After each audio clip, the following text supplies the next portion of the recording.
Viernes, 7 de marzo de 2025. Materia mercantil. Tesis jurisprudenciales y aisladas. 1 de 4. Registro digital, 203-0069. Tipo, aislada. Prueba pericial contable en el juicio ordinario mercantil. Es improcedente su desahogo cuando se demanda la presunta violación a derechos de autor, si no se ha dictado sentencia que determine el derecho a cobrar una indemnización por ese concepto. Hechos. En un juicio ordinario mercantil se demandaron, entre otras prestaciones, 1. La declaración de que las partes celebraron un contrato de prestación de servicios. 2. Que la actora cumplió con las obligaciones a su cargo, no así la demandada. Y 3. El pago a cargo de esta de diversas indemnizaciones por el incumplimiento que se le atribuyó y por la presunta violación a derechos de autor. La actora ofreció la pericial contable sobre los libros de la demandada para demostrar que ésta llevó a cabo diversos actos y gastos con motivo del contrato base de la acción, así como para demostrar el derecho del accionante a cobrar el 40% de las ganancias de la demandada.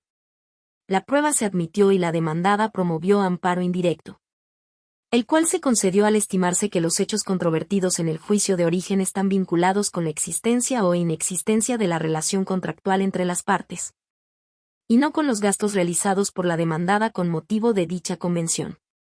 Criterio jurídico. Este tribunal colegiado de circuito determina que es improcedente la prueba pericial contable en el juicio ordinario mercantil cuando se demanda la presunta violación a derechos de autor, si no existe una sentencia que determine que le corresponde el derecho a cobrar una indemnización por ese concepto, pues ello constituye la fuente o condición para poder cuantificar el daño mediante la intervención de peritos. Justificación. Los artículos 213 y 216 de la Ley Federal del Derecho de Autor prevén que la presunta violación de esos derechos por parte de particulares se podrá promover ante los tribunales federales o locales, cuyas actuaciones correspondientes se harán del conocimiento de la unidad administrativa allí indicada. El artículo 216 bis del mismo ordenamiento prevé los siguientes componentes: y la existencia del producto original o la prestación original de cualquier tipo de servicio. 2. Que ese producto o servicio implique violación a los derechos de autor que prevé esa ley. 3. En consecuencia de los dos supuestos anteriores, nace el derecho a la reparación del daño material y o moral, así como la indemnización por daños y perjuicios. 4. La cuantificación de la reparación a que se refiere el apartado anterior no podrá ser inferior al 40% del precio de venta al público respecto de los productos o servicios. Y v. Los juzgadores, con audiencia de peritos, deben fijar el importe de la reparación, cuando sea posible su determinación. Los citados componentes ponen en evidencia que cuando se pretenda demostrar la cuantificación de la reparación de los daños ocasionados a los derechos de autor, mediante la prueba pericial, es menester que previamente se determinen los supuestos a que se refieren los apartados 2 y 3 antecitados, por constituir la fuente que da nacimiento a la obligación de pago, cuya base solo es factible decretarla en la sentencia definitiva en términos de los artículos 1325 y 1330 del Código de Comercio, interpretados armónicamente con el diverso 216 bis. En ese orden, sería procedente que la persona juzgadora ordenara la práctica o desahogo de la pericial en los libros y registros contables de la demandada, siempre que previamente se haya determinado la violación a los derechos de autor, pues acorde con el artículo 16, párrafo primero, de la Constitución General. Nadie puede ser molestado sin que previamente se funde la causa legal del procedimiento, máxime si se solicitó que la cuantificación se realizara en la etapa de ejecución de sentencia, mediante la intervención de peritos. 11º Tribunal Colegiado en Materia Civil del Primer Circuito. 2 de 4. Registro digital, 203-0078. Tipo, aislada. Reencausamiento de la acción en materia mercantil. Procede de oficio ante un error en la denominación de esta. Hechos. En el juicio mercantil se demandó a una institución bancaria la nulidad absoluta de los cargos efectuados a una cuenta de cheques, su cancelación y la restitución de la cantidad total amparada por las operaciones impugnadas, al no reconocer la persona actora haber realizado ni otorgado su consentimiento para efectuarlas, esto es, adujo su falsedad.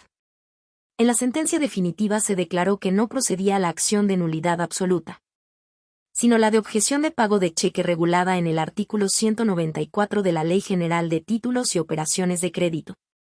Por ser la norma especial aplicable y cuya finalidad es distinta a la de la nulidad, por lo que se dejaron a salvo los derechos de aquella para que hiciera valer su pretensión en la vía y forma que en derecho correspondiera. Criterio jurídico. Este tribunal colegiado de circuito determina que ante un error en la denominación de la acción mercantil hecha valer, procede de oficio su reencausamiento. Justificación. Conforme al criterio contenido en la tesis aislada de la otrora Tercera Sala de la Suprema Corte de Justicia de la Nación, publicada en el Semanario Judicial de la Federación, séptima época. Volumen 79, cuarta parte, julio de 1975, página 13, con número de registro digital, 241.405, de rubro, acción, procedencia de la que se designa con nombre equivocado. Legislaciones del Distrito Federal y del Estado de Tamaulipas.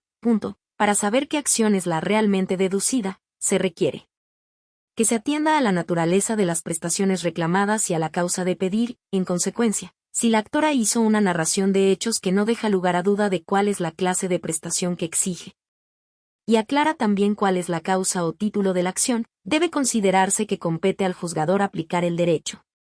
Lo que además guarda concordancia con el principio general del derecho dami factum, dabo tibia ius, es decir, dame los hechos que yo te daré el derecho. Por tanto, para no dejar en estado de indefensión al demandado ni romper con el principio de igualdad procesal ni las reglas de admisión y desahogo de las pruebas que deben ser idóneas y pertinentes en relación con la litis. Cuando se advierta un error en la denominación de la acción que se ejerce, debe reencausarse a la realmente ejercida. Segundo Tribunal Colegiado en Materia Civil y Administrativa del Noveno Circuito. 3 de 4. Registro Digital, 203-0034. Tipo, jurisprudencia. Competencia. Ante una demanda presentada por una institución financiera con base en una cláusula de sumisión expresa, contenida en un contrato de adhesión, los tribunales están facultados para inhibirse de su conocimiento desde el primer proveído. Hechos. Los tribunales colegiados de circuito contendiente sustentaron criterios contradictorios, al analizar casos en los que una institución financiera presentó una demanda en la vía oral mercantil, en un lugar distinto al de residencia de la parte demandada, con base en una cláusula de sometimiento expreso contenida en un contrato de adhesión, llegando a posturas opuestas. Mientras que un contendiente consideró que la persona juzgadora estaba en aptitud de inhibirse en el primer proveído recaído a la demanda, el otro órgano jurisdiccional resolvió que, con base en la figura de sometimiento tácito, debía admitir la demanda y permitir a la demandada someterse a su jurisdicción o, en su caso, oponer la excepción de incompetencia. Criterio jurídico. El Pleno Regional en Materias Administrativa y Civil de la Región Centro-Sur, con residencia en la Ciudad de México, determina que cuando una institución financiera presente una demanda en la vía oral mercantil ante un órgano jurisdiccional que resida en un lugar distinto del lugar de residencia de la parte demandada, con base en una cláusula de sumisión expresa contenida en un contrato de adhesión para prestación de servicios financieros, la persona juzgadora está en aptitud de ejercer su facultad de inhibirse del conocimiento del caso, desde el auto inicial. Justificación. Conforme a los artículos 1093 y 1094 del Código de Comercio, las partes pueden prorrogar la competencia del órgano jurisdiccional que conozca del juicio ya sea por consentimiento expreso o tácito, en relación con el primero, de la jurisprudencia 1A/J. 1/2019, décima, de la primera sala de la Suprema Corte de Justicia de la Nación, de rubro, competencia por sumisión expresa. La regla establecida en el artículo 1093 del Código de Comercio no resulta aplicable a las cláusulas estipuladas en contratos bancarios de adhesión cuando se advierta vulneración a la garantía de acceso a la impartición de justicia. Se advierte que no resulta aplicable una cláusula de sumisión expresa cuando deriva de un contrato bancario de adhesión. Así, cuando una institución bancaria presenta una demanda en una jurisdicción diferente del lugar de residencia de la parte demandada, con base en un pacto de sumisión expresa contenido en un contrato bancario de adhesión, subsisten las razones expresadas por la primera sala de la Suprema Corte de Justicia de la Nación, esto es, la desventaja de la parte consumidora frente a la institución financiera que, además, le obliga a trasladarse a una ciudad distinta para efectuar la defensa de sus pretensiones, lo que sin duda generará un detrimento económico que puede traducirse en un impedimento o denegación de acceso a la justicia. Máxime si se toma en cuenta que la institución financiera tuvo presencia en donde se contrajeron las obligaciones. Por tanto, resulta innecesario que la persona juzgadora admita la demanda y dé oportunidad a la parte demandada de someterse a su jurisdicción. Porque implica permitir que las condiciones de desventaja se proyecten en perjuicio de la parte demandada. Porque implica obligarla a desplazarse e incurrir en costos extraordinarios para poder tener acceso efectivo a la justicia, ya sea únicamente para contestar la demanda y oponer la excepción de incompetencia o, en su caso, la disparidad prevalecerá si se somete tácitamente o si no formula su contestación, efectos que se extenderán hasta la culminación del proceso en su perjuicio, por lo que en el caso específico no es aplicable la jurisprudencia 1A. J, 30/2024, 11ª, de la Primera Sala de la Suprema Corte de Justicia de la Nación, intitulada, Incompetencia por razón de territorio. La persona juzgadora no debe plantearla al recibir una demanda, ya que previamente debe dar oportunidad a la parte demandada de prorrogar tácitamente su competencia.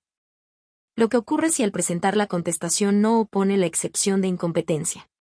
Pleno Regional en Materias Administrativa y Civil de la Región Centro-Sur, con residencia en la Ciudad de México. 4D4. Registro Digital, 203-0059. Tipo, jurisprudencia.